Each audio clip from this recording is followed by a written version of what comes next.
Let's dive right into this explainer.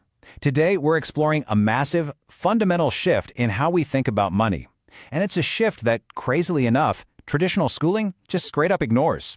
You know, if you've ever felt like you're working your absolute tail off, but somehow you're still not getting ahead financially, well, you are definitely not alone. We're going to unpack exactly why that happens and, more importantly, how you can actually change it. Think about this for a second. What if the biggest, most important financial lesson you could ever learn was never taught in a classroom? Today, we're breaking down the core thesis of that legendary book, Rich Dad, Poor Dad. Now, to be clear, this is not some shady get-rich-quick scheme. We're looking entirely at how the wealthy operate completely differently, how they make their money work for them instead of grinding their entire lives just for a paycheck. This exact philosophy has literally changed millions of lives, not by winning the lottery, but through a total shift in perspective. To really grasp this, we got to look at a tale of two fathers. The author, Robert Kiyosaki, grew up observing two wildly contrasting philosophies. On one side, you had his real dad, the poor dad, highly educated, worked incredibly hard, had a stable job, and firmly believed that job security was the ultimate goal. Then you had his mentor, the rich dad. This guy was totally business-minded, deeply understood the mechanics of money, focused entirely on building assets, and prioritized financial freedom way above any illusion of job security. And here's the kicker. His highly educated biological dad struggled financially his entire life, while his mentor became immensely wealthy. It all boiled down to their fundamentally different beliefs about money. The absolute turning point, the thing that separates those who struggle from those who actually build wealth, comes down to this one incredibly powerful rule. The rich buy assets and the poor buy liabilities. It sounds simple, right? But most people have this completely backward. They genuinely think a massive house is an asset. They think a shiny new car equals success, or that a flashy lifestyle is the same thing as true wealth. But as we're about to see, that mindset is a very dangerous trap. Okay, let's nail down exactly what an asset actually is, because honestly, this is where the magic happens. Basically, an asset is simply something that puts money into your pocket even when you're sleeping. And let's be real, making money while you sleep, that is the ultimate dream. We're talking about businesses, stocks, rental properties, royalties, digital products, things like that. The main takeaway here is that true assets continuously generate cash flow for you without needing you to put in daily, grueling manual labor. They do the heavy lifting for you while you actually go out and live your life. On the flip side of that equation, we've got liabilities. A liability is just something that takes money out of your pocket. Think car loans, credit card debt, those expensive gadgets you buy on monthly payment plans. These things are constantly draining your resources. And man, this is a trap so many people fall into. They love buying things like a massive luxury boat, thinking it proves to the world that they've made it, when in reality, a boat is usually just a hole in the water that you pour your hard-earned money into. Or they finance a ridiculous car on a payment plan just to look rich, when really, they've just chained themselves to a monthly money-sucking vampire. That whole dynamic perfectly highlights the fatal flaw of the middle class. Think about what society teaches us. We're told to study hard, get a secure job, and save whatever pennies are left over. So when people in the middle class get a raise, what do they instantly do? They upgrade their lifestyle. They buy the nicer car or they get the bigger house. But the wealthy? They prioritize buying assets first. When their income goes up, they buy more income-producing assets, and then those assets pay for their luxuries later on. It is a fundamental difference in behavior.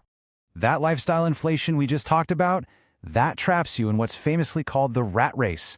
It goes like this. You work for money, the salary hits your bank account, you upgrade your lifestyle, your bills go up, and suddenly, boom, you have to work even harder just to survive. It's an endless, exhausting loop. People get stuck in this cycle for literally decades. They earn more and more money as they get older, but they remain incredibly stressed financially because their expenses just keep rising to meet their new income. So here is the really harsh truth of the matter. Their income increased, but their financial intelligence didn't. This is exactly why you see a shockingly high percentage of lottery winners go completely bankrupt within just a few years of hitting the jackpot. The real reason people get stuck in this cycle is almost never a lack of hard work. I mean, the poor dad worked incredibly hard. The core issue is a lack of financial intelligence. You simply cannot out-earn terrible spending habits or a basic misunderstanding of how money actually works. Which brings us to this really profound realization. Financial education is far more important than academic education. Now, hold on. This doesn't mean school is totally useless. Traditional schools are fantastic for teaching us math, science, history, the basics. But they almost entirely skip over the crucial stuff: investing, taxes, business, money management. If you are strictly depending on the academic education that gets you a salary, you are entirely missing out on the specific financial education that actually buys your freedom. So how do we bridge that gap? Well, you've got to acquire high-income skills. Things like sales, marketing, communication, investing, leadership, negotiation. These are the actual tools that will compound your wealth over time. The rich dad taught that you have to learn these skills first, instead of just desperately chasing a slightly bigger paycheck at a job you hate. These specific skills are what allow you to build, manage, and ultimately scale those income-producing assets we talked about earlier. But look, to actually use those skills, you have to master your own psychology first, because two intense emotions pretty much control the masses financially: fear and greed. The fear of being judged or the fear of losing a steady paycheck, that keeps people completely trapped in their comfort zones, desperately clinging to the illusion of job security. And on the other hand, greed pushes people to buy all those luxury items just to keep up appearances for a fake rich lifestyle. The true wealth mindset completely bypasses these emotional traps. It focuses strictly on long-term wealth, true ownership, and ultimate freedom.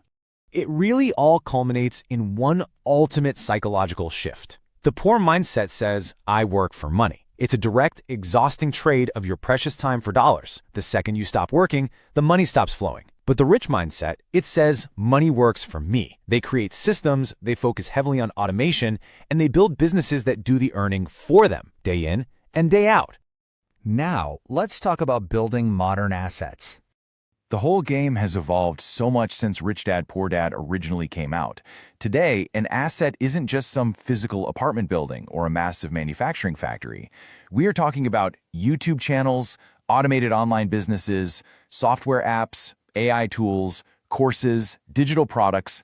These things generate continuous royalties and passive income. And honestly, the barrier to entry right now is lower than it has ever been in human history.